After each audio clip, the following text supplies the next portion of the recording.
Show. Live on 106.7 WJFK and live 105.7 in Baltimore. Fez, you got some sun over the weekend, didn't you? Yeah, I was celebrating Fairfax. Went to see the Charlie Daniels Band. Wow, man, talk about a great weekend. You know me, I live it up. Party monster. Yeah. That's me. Fair food and the Charlie's Den. Let me find a calendar in case somehow I time traveled. Nope, still 2004, not 1974. The amazing thing on Charlie Daniels is how everything is just gigantic. The hat looks like one of those big foam rubber Dallas Cowboy hats. The beard is bigger than Santa Claus's, and the belt buckle you could serve a turkey on. Again, it's not like he put on weight. He looked like that in 1974. It's like you suddenly broke in, ladies and gentlemen, Kareem Abdul-Jabbar is really tall in person. He's a big man. And still mad at Iraq or Iran, whoever he's willing to throw down with. Yeah, he dedicated America Gonna Do It Again to a family in Iraq named Saddam, Uday, and Kuzey. And then after that, he went out to chase that rabbit and try to shoot him again. So it was a fun time, and yeah, I did stuff myself on fair food. No, you? Yes, I did. So much so that I have like a fair food hangover the next day. Yeah, well, normally it's not the easiest food to digest. I had kettle corn, I had a candy apple, I had deep-fried Oreos, I had a funnel cake. At what point do you say to yourself, after having a candied apple or whatever it was, I also need to fry some Oreos? Has this bothered you in the past that the Oreos were a little too chilly? It was impulse shopping. I would get the candied apple and be halfway through it and go around the corner and see another stand with deep-fried Oreos. So you missed the Bonnaroo over the weekend, but you went to see Charlie Daniels do a salute to 75. Yes, I did. Yeah. And was queasy the whole time. Oh, I'm hanging with the cool kids tonight. I'm always a lucky guy. That's me. Yeah. Just having some fun. Now, in Seattle, here's something fun. They're going to open the new Sci-Fi Museum. So that is opening in a couple weeks. Does everybody know that sci-fi is fiction, so it's the future that hasn't happened? So how a museum is for historical things. How does this even work? They're going to put in there artifacts from sci-fi movies and TV shows. It's a museum of things that may happen one day. This is the stupidest idea I've ever heard in my life. It's the Museum of the Future. So that opens on the 18th, and I think they're going to put Captain Kirk's chair in there from Star Trek. All right, I'm on my way to Seattle, Fez. Space Needle, Seattle, they've got the wharf where they throw fish at you. They've got everything. I would think they definitely have to put like a lightsaber in there. I would. They're not real, Fez. Just so you know that. That comes in later. There's nothing that you really shoot out, and a laser goes about 2-3 feet. Wonder Boy has one. A lightsaber is a handle. All right, 866-277-4969. 866-277-4969. I don't think I would show up for this. It's basically a Planet Hollywood, Fez. Well, they're also calling it a Hall of Fame to give some credibility to these items that are going in. Yeah, but the same thing. This is all stuff that would be at Planet Hollywood if half of them hadn't tubed out. What are you going to get, the Terminator mask? Oh, that would be cool for there. Seen it, and I was able to have a burger when I looked at it. The odd thing is the people in line are going to be wearing a lot of the exhibits, like those Star Trek uniforms. You know, they're going to show up in there. Yeah, this is going to be a great place for Trekkies. Oh, I'm sorry, I mean Trekkers to go get married. I think the DeLorean car from Back to the Future would be perfect for this museum. Says it's just a DeLorean. It's not a car that goes back. There are DeLoreans out there, but this doesn't time travel. There's no reason to look at this like it was a museum artifact. It's not. It's a Hollywood prop. But can we see the future without looking at our past? Yeah, but here's what I'm trying to say. This stuff that you're saying is like museum quality pieces is not real. You're going to the prop department from Universal and acting like you should pay to go through the prop department. But finally, it's going to be all this stuff all in one area. Like you throw a Darth Vader mask in there, that would be really cool. I'm sure they're going to have plenty of stuff to look at in this thing. Now, do you consider Star Wars science fiction, or is that just fantasy? I would put that over with the Lord of the Rings. Oh, I would say science fiction. Even though they say it's a galaxy a long time ago. No, but the whole point is science fiction is science in the future that you deal with. You're not going to have lasers or people. Whatever you call those. What do you call them? The lightsabers. Lightsabers. That's nothing that people one day are going to want to invent. Science fiction is like the Jules Verne, the Ray Bradbury. It's like people using science to write fiction of what the future life would be. How do you get Ewoks into that whole deal? Well, it'd be like visiting different planets in the future. Spaceships, that's in the future. The warp drive, that's in the future. Well, where you can go across the galaxy. But we already had the warp drive from other things. He didn't invent the warp drive. He stole that from other places.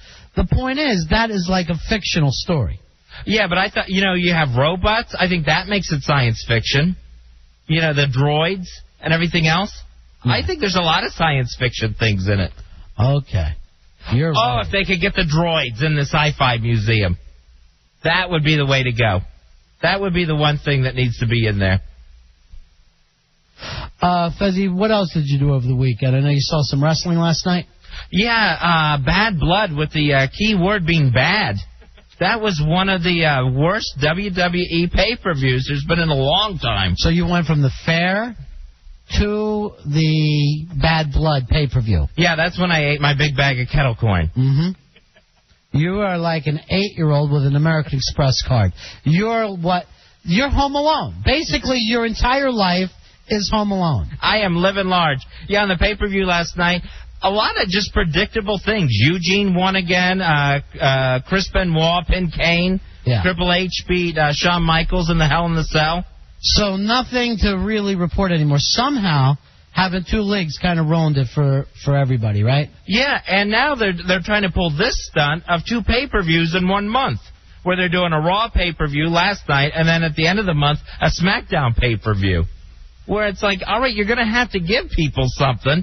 Last night was actually worse than a Raw show, where they just didn't do anything. There was no surprises whatsoever. And how much do these shows cost? They're probably about $40. See, that's insane. That's just insane. I don't know how you can get into it.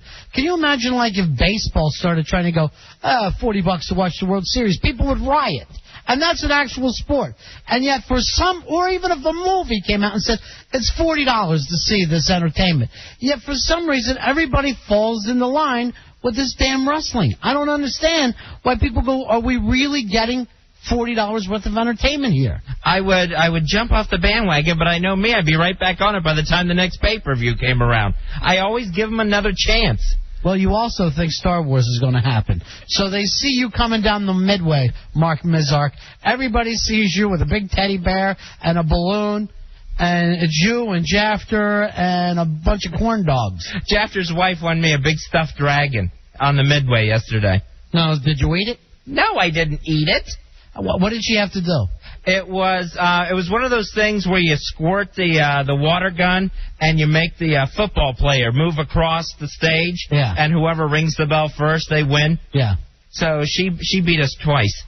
Beat me and Jafter. And then she gave you the stuffed dragon. Yeah. How much did this game cost to play? I think that was $2 a piece. $2 a piece. You played twice, so $12, right? $12 for the stuffed dragon. And then she won probably, I'll say $1.75 stuffed dragon. And off the three of you go, feeling like big winners. This has not changed since the 1920s, my friend. Spin and win, whatever it stops on what you get, bear a dog anytime. They're selling things at prices you would never pay in a store. Then I felt bad because my candy apple dripped on it, and I had to find a bag to put it in. Because the food was just going everywhere at that point. The deep-fried Oreo, that was way too much. That was way too hot, and I had to spit that out right away. I tried to eat it too fast. It's deep-fried. Well, I was excited, and I tried to shove it in my mouth. Oh, yeah, we're going to pull that for later. Yeah, we're going to pull that for later.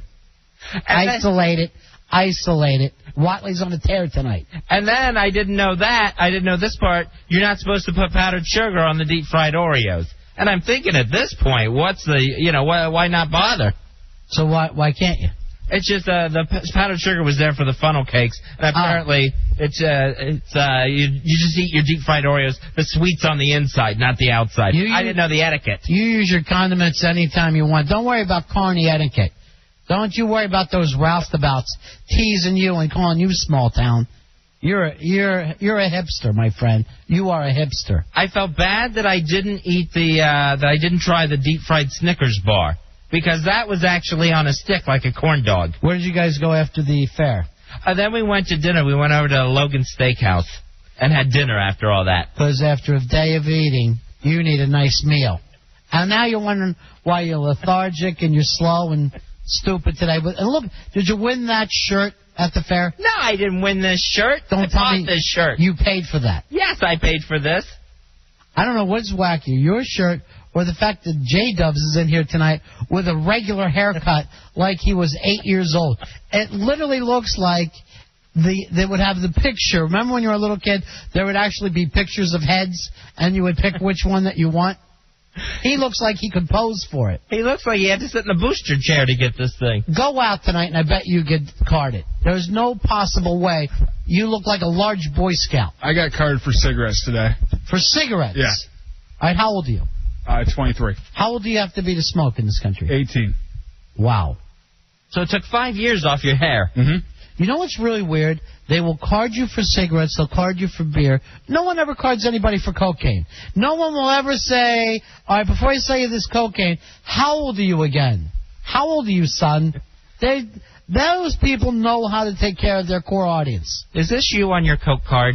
I don't think so. Or another thing they'll never card you for is lottery. I've never been carded for the lottery. I used to play when I was 15. Is that the same deal where you have to be 18? 18, yeah. Now, what happens if you buy something, you're underage, and you hit? You got to give it to an adult? Yeah, like you have to give it to your parents for cash or something. You know, I was in Vegas one time. A girl sitting at my table. I had met these folks. I think they were like Iranians or something, right? You know how you always meet like a lot of Iranians in Vegas? So I meet them in the sports book. They've got this hot little blonde chick. She sits at a table I'm playing, right? We're playing blackjack. She's winning, she's doing great. They come over on either side of her, ask her how old she is. I guess she wasn't 21. They take all of her chips away. Oh. I go, wait a minute, she's under 21. Those are my chips sitting in front of her. Please. So it seems like as soon as you start to win in Vegas, they go, all right, what angle can we do to get our money back? You should be able to at least cap what you want until you got caught. Yeah, well, I mean, would the same thing if you're with drinking? Yeah, you can keep the rest of that six-pack, but you're not getting any more, young man. Well, they don't make you, they pump your stomach and get rid of the alcohol you already drank. She should have been out fine. I'll just leave. I'll take my chips and leave. Well, apparently the casino police would have shut down the MGM Grand if they known if this girl was leaving with $400.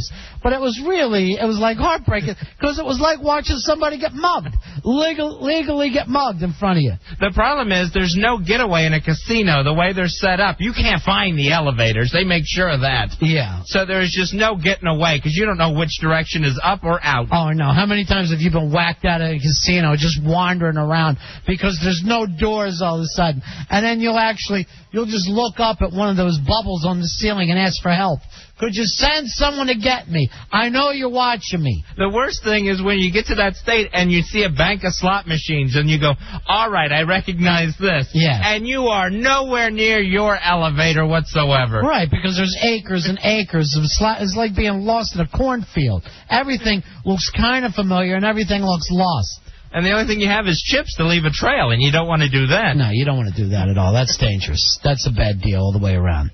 So then I'll always end up just going back to a slot machine or a table or something and think... Table or what? I see you, nickel slots. I've never seen you sit at a table once. But you throw the word table out on the air like you're going to be able to live with that. I sit at a table when I play Keno. I sit down at one of those tables, and I usually have a nice Keno breakfast for myself. Yeah, that's a dining room table when you play Keno.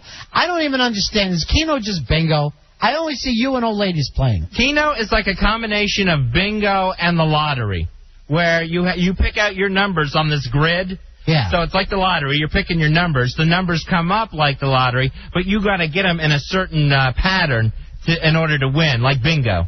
It's not a social game, I notice. People are always standing in line playing Kingo.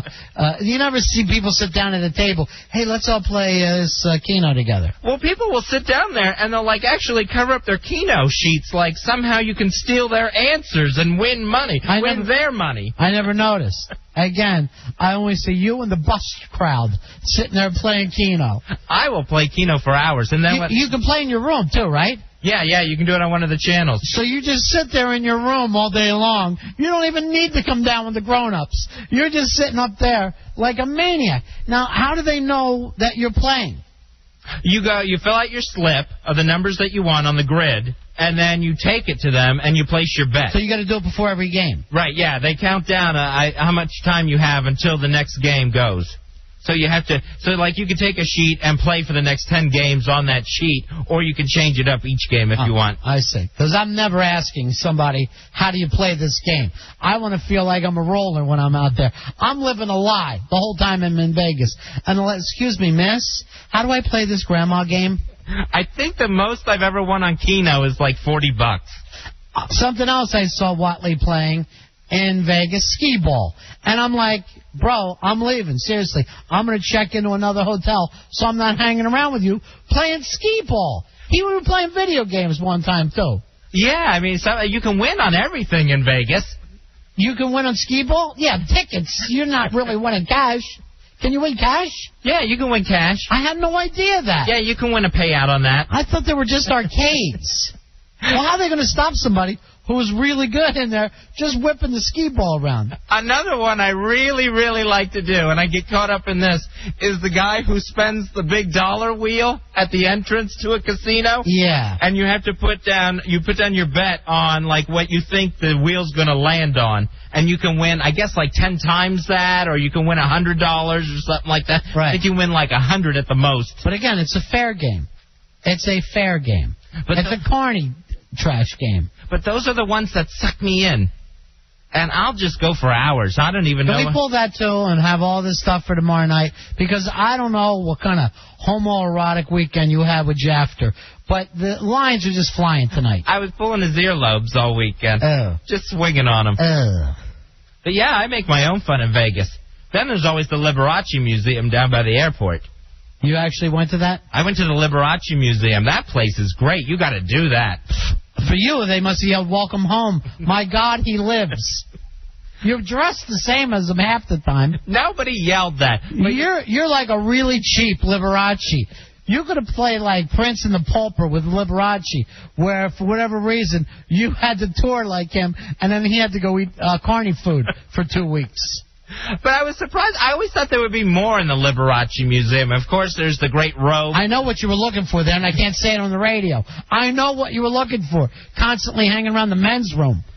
And there's, like, his pianos. I thought there would be more stuff in the Liberace Museum, but I guess they're just underwear, boys, what we looking for? More jewelry, more costumes, more of his cars. You know, his rhinestone car that he drove out in his special Leaping Lizards. It's Liberace. I haven't followed his career as much as you. I'm sure this is your version of going to Canton. I don't know.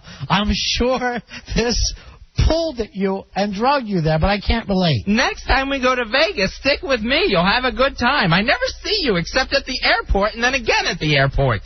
It's me, 2 hookers, and an 8th. So what am I going to do? And every time I've gone to Vegas, I've done this. I have won on airport slots. I've always had a big win waiting for my luggage on the carousel. Those are loose slots. I noticed that when you're walking through the airport, everybody's so psyched up, and you just hear those machines going off, and you're like, this is going to be the greatest trip ever. And then you're broke within 12 hours. You're down at the cash machine. Then I'm looking to hail a cab with just a big thing of quarters, and I'm spilling them in the airport trying to carry my bag. Have you ever lost so much money they try and give you a jacket? Here, man, we want to take you in, give you a nice coat. You're in there next to Lenny Dykstra, who's trying on shoes. Lenny, I hope you come back. Sorry you didn't have good luck. Sometimes if I'm not having good luck on the slots and I just want to give it to other people sitting around me, I'll put in like another 20 and then just cash out immediately. Yeah. So all the quarters are hitting the tin. So so if they're losing, it sounds like I'm winning big. Yeah. Those are just some of the tricks of Vegas, Ronnie, the ins and outs of what you want to do. Because I would be so jealous if I saw someone hit for $20. Oh, there's some of those old ladies. They'll break a neck bone to turn around and see what you want. You're actually you're all the way downtown. You're playing at those places under the big cowboy. I love the big cowboy. Where they have the $2 blackjack tables. Guys in there with no teeth look like they've been playing since 1960. All right, we're going to take a break. We'll be right back. It's the Ron Fez Show.